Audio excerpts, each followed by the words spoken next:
ఇదే వచ్చేసింది. డాక్టర్లు ఖచ్చితంగా చెప్పారు, నీ 2 కిడ్నీలు పాడైపోయినాయి, నీ 2 కిడ్నీలు పనిచేస్తలేదు అని చెప్పారు. ఇక దానితో భయమేసి వారి యొక్క భార్య వారి యొక్క భార్య అంతకుముందు చర్చకు వచ్చేది, వివాహమైన తర్వాత కొన్ని పరిస్థితులు కాలేదు. ఆ బిడ్డ విశ్వాసంతో అంది తన భర్తతో, మందిరానికి వెళ్దాం, చిన్నప్పటి నుంచి వాక్యం ఉంది, దేవుడి గురించి తెలిసింది కనుక దేవుడి మందిరానికి వెళ్దాం బావా, దేవుడు బాగు చేస్తాడు, మన మనుషుల వైపు చూడొద్దు, డాక్టర్ కోని అన్నా పర్వాలేదు, దేవుడి దగ్గరికి వెళ్దామని విశ్వాసమైనటువంటి మాటలు, వాక్యం అనే మాటలు చెప్పి ఆ భర్తను తీసుకుని దేవుడి మందిరానికి వచ్చాడు. అతను మొదట్లో దేవుడి మందిరానికి రావడానికి చాలా సిగ్గుపడేవాడు. మందిరం బయట భార్యను దింపి వెళ్ళిపోతూ ఉండేవాడు. కానీ ఆశ్చర్యంగా ఆ బిడ్డ మందిరంలో లోనికి రావటం మొదలుపెట్టాడు. ఆశ్చర్యం ఏంటో తెలుసా, ఏ 2 కిడ్నీలు కొని అని డాక్టర్లు చెప్పారో, ఏ బలహీనత అయితే అని డాక్టర్ చెప్పారో, అదే బిడ్డను దేవుడు ఆశీర్వదించాడు. మళ్ళా ఒక పాపని ఒక బాబుని కూడా దేవుడు ఇచ్చాడు. దేవునికి స్తోత్రం. హల్లెలూయా. ఆ కుటుంబాన్ని దేవుడు, ఆ కిరణ్ అనేటువంటి, ఆ శివ అనేటువంటి వ్యక్తిని దేవుడు కిరణ్ కుమార్గా దేవుడు మార్చాడు.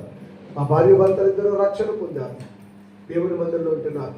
ఎక్కడైనా పరిచర్య అంటే ఆ బిడ్డకి డాక్టర్ ఇచ్చాడు దేవుడు.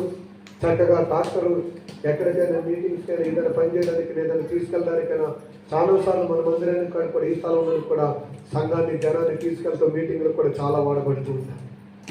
అది ఏంటి పరిస్థితి అంటే దీర్ఘకాలమైనది. వారి పితరుల నుండి వస్తున్నటువంటి రోగం, వారి తల్లిదండ్రుల నుంచి వచ్చినటువంటి రోగము నీకు వారసత్వం తప్పదు అన్నారు.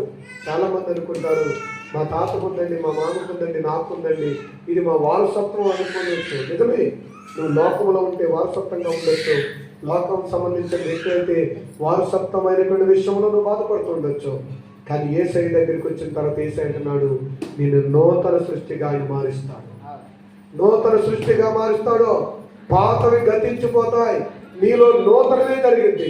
ఎవరికో జరిగింది ఇది నాకు జరిగింది, ఎవరికో వచ్చింది ఇది నాకు వస్తుంది, మా ఈదులో వాళ్ళకి అయింది, మా ఇంట్లో వీళ్ళకి అయింది, ఇలా ఉంటుందని నువ్వు ఎప్పుడు అనుకోవద్దు. ఆయన దగ్గరికి వచ్చిన తర్వాత ఆయన నిన్ను ఎలా మారుస్తాడంటే నూతన సృష్టిగా దేవుడు మారుస్తాడు. కనుక ఈరోజు నా దేవుడి యొక్క వాక్యాలు వింటున్నా నీవు, దేవుడి యొక్క మాటలు వింటున్నా నీవు, నా ప్రియమైన తల్లి, లోకం మీద చక్కడు ఉండొచ్చు, జనం మీద చక్కడు ఉండొచ్చు, నీ ఇంట్లో వాళ్ళ మీద చక్కడు ఉండొచ్చు, ఎవరి మీదైనా ఉండొచ్చు, అది నాకు కూడా ఉంటుందేమో నువ్వు భయపడద్దు. నువ్వు నమ్మిన దేవుడు జీవము కలిగిన దేవుడు, నువ్వు నమ్మిన దేవుడు జీవము కలిగిన వాడు. ఆయన అగ్ని గుండంలో నుంచి కూడా నేను బయటికి తీసుకురాగలిగిన వాడు. అగ్ని లాంటి శ్రమల నుండి కూడా నిన్ను బయటికి తీసుకొచ్చి నేను నిలిచబెట్టేవాడు. కనుక ఎవరికో జరిగింది నాకు